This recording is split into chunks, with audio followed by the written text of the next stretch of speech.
Welcome to a cinematic journey into the heart of one of the most influential and defining productions in the history of science fiction. Today, we dive into the guts of the Terminator, the 1984 masterpiece that not only launched a multi-billion-dollar franchise, but forever redefined the action genre and turned three simple words into the most iconic and quoted phrase in cinema history. It all began with a terrifying vision, a fever dream of a young, unknown, and practically broke director who dreamed of a metallic skeleton emerging from flames to hunt him down. James Cameron, with unwavering determination, managed to transform that personal terror into a relentless pursuit, where Sarah Connor, an apparently ordinary woman, becomes the axis upon which the fate of humanity rotates, as she is hunted by a killer cyborg sent from a desolate future. In this exhaustive and deep analysis, we are going to dissect the genesis of this undying classic through 15 wild facts that will make you see the film with totally new eyes. Number 15. The original ending was discarded due to poor acting and could have changed the course of the sequel. The closing of the film that we all know, with Sarah Connor driving toward an impending storm while a boy takes her photograph, is perfect in its symbolism. However, James Cameron had planned an additional sequence of vital narrative importance that almost ruined the tone of the film. Originally, after the defeat of the Terminator in the hydraulic press, the scene did not end there. The original script included a scene where two employees of the factory where the final battle occurs walked among the smoking debris. In the midst of the twisted metal, they found a mechanical arm and a damaged chip belonging to the T-800. In their dialogue, they mentioned lightly that they should send those remains immediately to the company's research and development department. As the camera pulled away in a wide shot, the name of the building was revealed on a sign, Cyberdyne Systems. This scene was the perfect closing of the time loop. Skynet, the artificial intelligence that would destroy the world, would be born precisely from the remains of the technology sent from the future to ensure its own existence. Why was something so relevant deleted then? The reason is purely human and technical. The film's main financier, in an excess of confidence, insisted that his personal friends, people who did not have the slightest acting experience or dramatic training, play these two employees. Cameron, forced by economic circumstances, shot the scene, but upon seeing the result, he was horrified. The acting of the boss's friends was so embarrassing, stiff, and unprofessional that it completely destroyed the accumulated tension and the emotional weight of the climax. In an act of creative bravery, Cameron decided to cut it entirely from the final version. Although this meant that the revelation of Cyberdyne had to wait 7 years until the premiere of Terminator 2, the decision saved the artistic integrity of the first film, preventing such a transcendental moment from looking like a low-budget parody. Number 14. The liquid metal villain was planned from day one in Cameron's mind. There is a popular belief that the T-1000 was a 90s invention designed specifically to take advantage of the boom in CGI and digital effects of the sequel. However, the reality is that James Cameron already had this polymorphic killer in his head in 1984. In his initial drafts and in the original treatment of the script, Skynet did not send just one Terminator, but two different units to ensure Sarah Connor's death. The first was the T-800 we all know, with its solid endoskeleton covered in organic tissue. The second was an advanced unit made of a liquid mimetic polyalloy, capable of mimicking solid surfaces and transforming into any person or object of similar mass. The original idea for Cameron was to show a battle of wits and technology, where human resistance faced two radically different types of threats. Nonetheless, Cameron, despite being a dreamer, was a realistic technician. Upon consulting with the special effects experts of the time, such as the legendary Stan Winston, he realized there was no technical way to make liquid metal look real with the resources of a B-movie. In the 80s, without the digital technology of industrial light and magic, the effect would have had to be done with stop motion or real fluids, which would have resulted in something resembling cheap gelatin or an unconvincing lava effect. Cameron, in a master move of restraint, decided to simplify the story and focus exclusively on the physical presence of Arnold Schwarzenegger. He kept the concept of liquid metal in his creative safety deposit box for years. This wait not only allowed technology to evolve, but turned the appearance of the T-1000 in the sequel into one of the most revolutionary moments in the history of visual effects, something that would not have had the same impact if it had been attempted precariously in the first installment. Number 13. Arnold Schwarzenegger almost played the hero Kyle Reese in a very different version of the story. It is virtually impossible to imagine modern action cinema without the image of Arnold as the implacable robotic villain. But the studio, Orion Pictures, originally saw him as the savior of humanity. The initial plan of the executives was for an actor with more common and slender features, like Lance Henriksen, to be the killer who could go unnoticed among people, while Arnold, with his imposing Herculean physique and aura of strength, would play the brave soldier Kyle Reese. James Cameron was not convinced by this idea, as he felt that a soldier from the future who has grown up in famine and war should not have the muscles of an elite bodybuilder. However, he agreed to have lunch with Arnold to discuss the role of the hero. What happened at that meal changed cinema history. Arnold, instead of trying to convince Cameron of his ability to play a heroic and romantic soldier, spent the entire lunch analyzing the behavior of the machine. He explained to Cameron with surgical precision that the Terminator should not have human tics, that its eyes should move before its head to scan the environment like an optical sensor, and that, when reloading weapons, it should not look at its hands, but keep its eyes on the target. Arnold was, without knowing it, giving a master class on how to play a cyborg. Cameron was hypnotized by Schwarzenegger's intensity. He realized that Arnold not only understood the psychology of the machine, but his physical presence endowed the villain with an invulnerability that no other actor could replicate. At the end of the meeting, Cameron went back to the office and slammed his hand on the table. Arnold would not be the hero. Arnold had to be the Terminator. The actor was initially afraid that playing a killer villain with hardly any dialogue would damage his career. But Cameron convinced him by saying he would shoot the film in such a way that the audience would be fascinated by his efficiency and power, turning him into an instant icon. Number 12. A plagiarism lawsuit almost buried the film and Cameron's reputation. Before the Terminator consolidated itself as a cult phenomenon and a fundamental piece of pop culture, it was on the verge of being withdrawn from circulation due to a legal battle.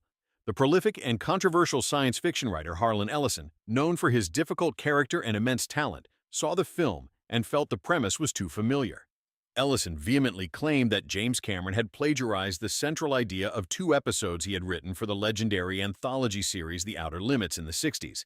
The episodes in question were Soldier, where 2 soldiers from the future traveled to the present to continue their war, and Demon with a Glass Hand, which presented similar technological elements. The similarity, according to Ellison, was not a creative coincidence, but a direct theft.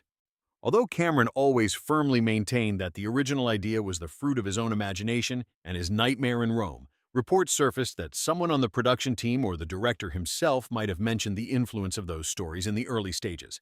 The studio, Orion Pictures, fearing a long and costly trial that could freeze the millions in profits the film was starting to generate, decided not to fight. Against Cameron's wishes, the studio reached a private settlement with Ellison. They paid him a considerable sum of money, and what was most painful for the director's ego, added a permanent credit on all copies of the film acknowledging Harlan Ellison's work. This conflict left an indelible mark on the production. Cameron always considered this agreement a personal defeat against a legal system that did not understand the nature of inspiration. Number 11. The Terminator speaks less than an average secondary character. One of the most fascinating aspects of Arnold Schwarzenegger's success in this film is that he achieved world fame with minimal linguistic effort. Despite being the central figure that gives the title its name, the T-800 pronounces fewer than 80 words in the entire film. This was not a coincidence of the editing, but a strategic decision by James Cameron based on 2 fundamental pillars. The first was strictly narrative. Cameron wanted to create a modern monster, a technological version of Spielberg's Shark, or Halloween's Michael Myers. A machine programmed for a specific mission of extermination does not have any logical need to give speeches, explain its motives, lecture its victims, or show personality traits. The absolute silence of the Terminator made it much more terrifying, turning it into an unstoppable force of nature devoid of any trace of humanity. The second pillar was purely practical and logistical. In 1984, Arnold Schwarzenegger's English was still heavily influenced by an extremely thick Austrian accent that sometimes made it difficult for the average American viewer to understand complex sentences. By cutting his lines to short, punchy, and almost monotonous phrases, Cameron transformed what many considered an acting limitation into the character's greatest virtue. But phrases like "Sarah Connor," "Give me your clothes," or "Clean up that mess" were recorded with a flat intonation that evoked the data processing of a computer. Each word carried the weight of a death sentence. Number 10. the script that cost exactly $1 and an entire career. Nowadays, an original script written and directed by James Cameron would be the subject of a $1 million auction among the world's largest studios. But in the early 80s, Cameron was a pariah in the industry. After his traumatic experience on Piranha 2, where the producers took away his creative control and fired him during filming, his name inspired no confidence. He was mired in poverty, living precariously and dedicating every hour of his day to polishing the manuscript of The Terminator. When the script began to circulate through Hollywood offices, the response was unanimous. The story was incredible, tense, and commercial. But no one wanted to risk letting a novice director with a failure behind him handle a project of that magnitude.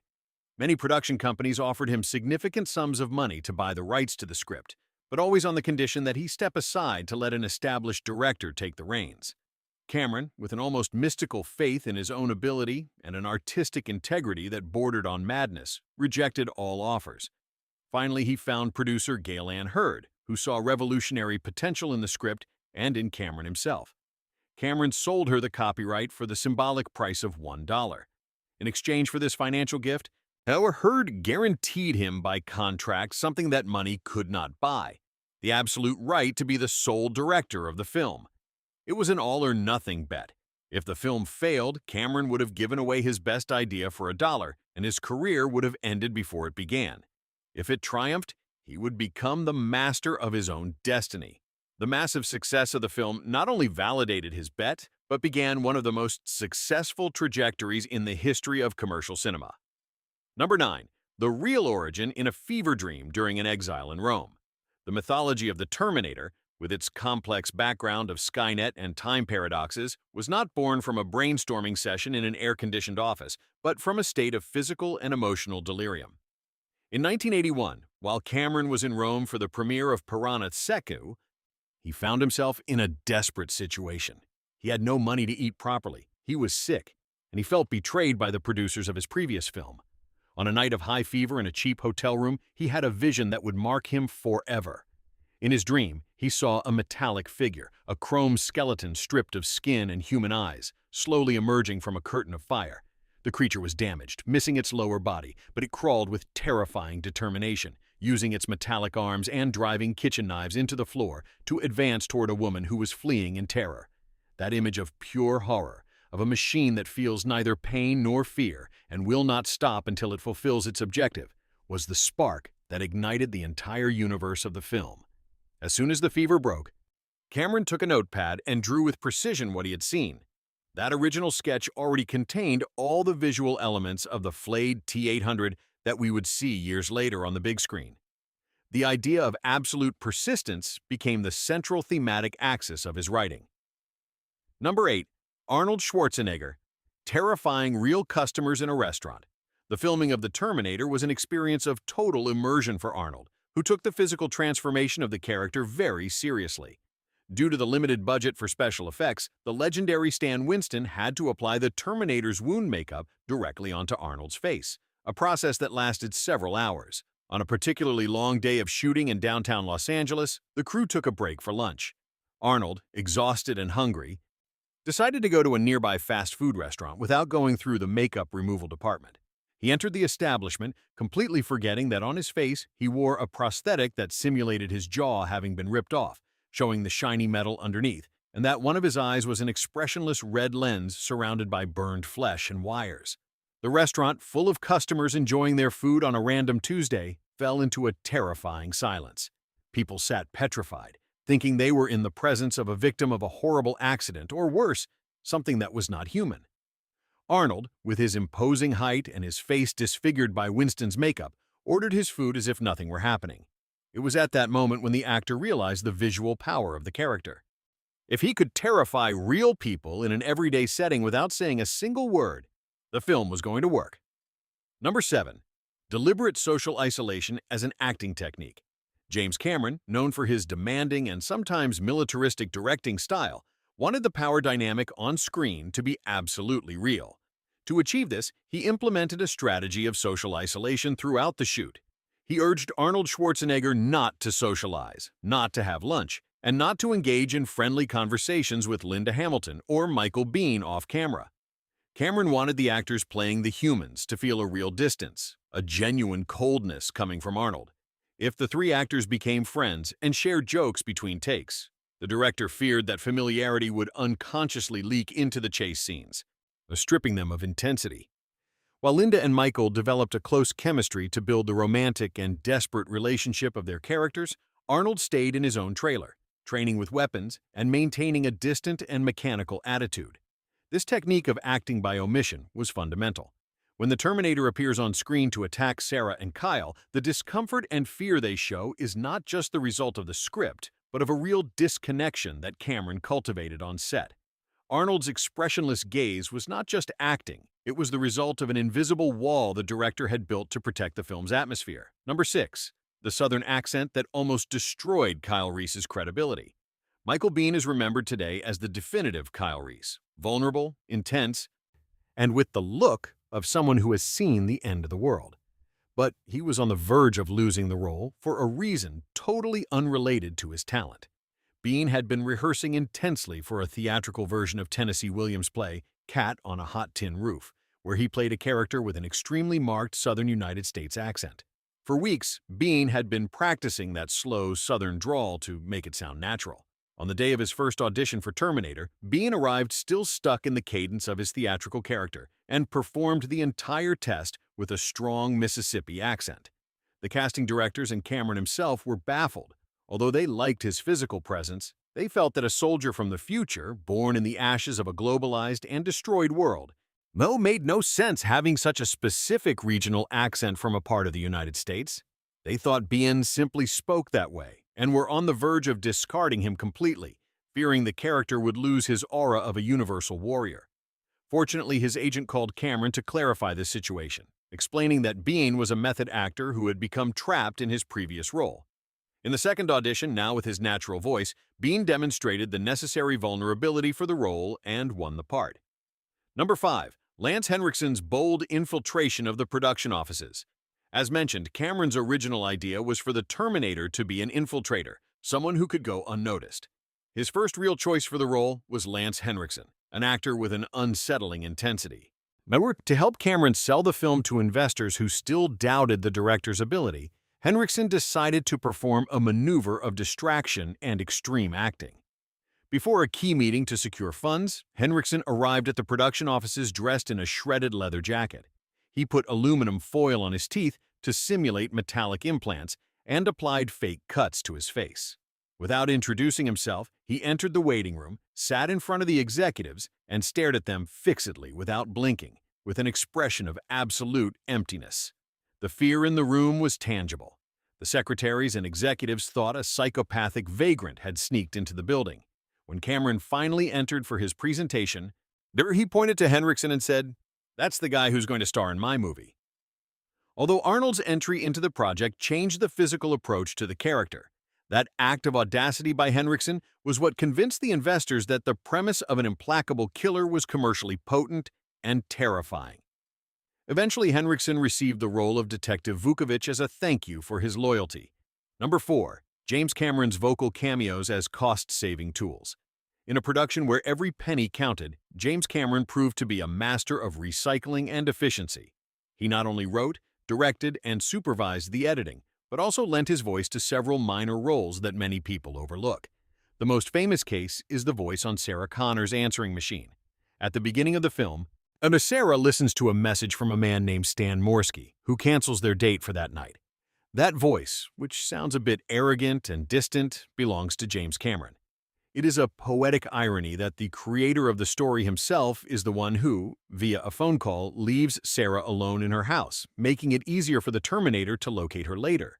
But it wasn't his only sound cameo. Cameron also voiced the tiki motel clerk, who complains when Kyle and Sarah rent a room with a kitchen. Because they didn't want to spend money hiring additional voice actors or paying extras for lines of dialogue, Cameron would step in front of the microphone whenever a background voice was needed. This hands-on approach extended to almost every department. Cameron was even seen helping move equipment or painting sets to save time and resources. But number 3. The apocalyptic atmosphere created accidentally by a plague of insects. The Terminator is famous for its dark, wet, and smoke-filled visual aesthetic, something that became Cameron's signature. However, one of the most iconic scenes in the film was a gift of chance and Los Angeles sanitation problems. During the night, the scene was shot where Sarah and Kyle wake up under a bridge and prepare pipe bombs. The city was suffering from a massive plague of Mediterranean fruit flies. To combat the plague, the municipal government was carrying out massive aerial and ground spraying with a pesticide called malathion. The film crew arrived at the location and found that the air was saturated with a thick, whitish chemical fog moving slowly across the ground. Instead of stopping the shoot for health reasons, Cameron saw the visual potential of that fog. He ordered filming to begin immediately, taking advantage of the fact that the insecticide created a toxic and desolate atmosphere that fit perfectly with the idea of a future poisoned by machines. The actors had to work in the middle of those real chemical clouds, which gave the scene a gritty realism that no smoke machine of the time could have matched. It was a hazardous but brilliant example of turning a production obstacle into a cinematic asset. Number 2. Illegal filming and the guerrilla technique. With a budget of barely $6.4 million, The Terminator was essentially one of the most expensive independent films in history, or one of the cheapest blockbusters. To stretch the budget, Cameron and his team resorted to tactics that would be unthinkable for a major studio today. A large part of the nighttime exterior scenes were shot without the corresponding municipal permits. The crew used what is known in the industry as guerrilla filmmaking. They would arrive at a street in a van, unload the equipment, do one or two quick takes, and disappear before the LAPD could ask for their documentation. This included scenes where Arnold Schwarzenegger walked down the street in his cyborg makeup, or where low-speed chases were performed. There were even moments where Arnold had to hide under blankets in the back of a car to avoid being detected by real patrols. This lack of total control over the environment is what gives the film its unique texture. The pedestrians seen in the background in some scenes are real citizens who did not know they were being filmed for a science fiction movie. The tension felt on screen was often mirrored by the tension on set, as the crew tried to stay one step ahead of the authorities. Number 1. The epic battle for 3 words. I'll be back. It is the most famous phrase of Schwarzenegger's career and one of the most recognized in the history of global entertainment, but it was on the verge of not existing due to a linguistic disagreement on set. In Cameron's original script, the phrase was exactly, "I'll be back." However, when it came time to shoot the scene in the police station, Arnold had serious difficulty pronouncing the contraction "I'll" so that it didn't sound strange with his Austrian accent.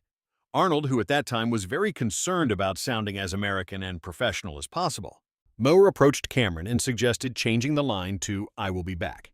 He argued that a machine, being a logical processor, should not use informal language contractions, and that saying "I will" sounded more robotic and powerful. Cameron, known for his volcanic temperament and his precision with words, flatly refused. He responded to Arnold with a phrase that is already legendary: "I don't tell you how to act, so don't tell me how to write." The tension on set escalated, but Cameron stood firm. He forced Arnold to repeat the take over and over, trying different intonations, some more threatening, others flatter and more mechanical. In the end, the version that stayed in the film was the one using the original contraction. No one at that moment, neither the director nor the actor, suspected that this small grammatical dispute would lead to the birth of a global slogan that Arnold would use in almost all his subsequent films, and that would become the definitive synonym for his character. These 15 facts are just the surface of a production that fought against all odds to survive, and that, just like its protagonist, refuses to be forgotten. The legacy of the Terminator is not just found in its sequels or its impact on pop culture, but in the sheer willpower of a group of artists who believed in a nightmare. From the chemical-filled streets of Los Angeles to the symbolic $1 script, every element of this film was forged in a fire as intense as the one that birthed the T-800. We hope this journey into the past has shed light on the metallic skeleton of this masterpiece.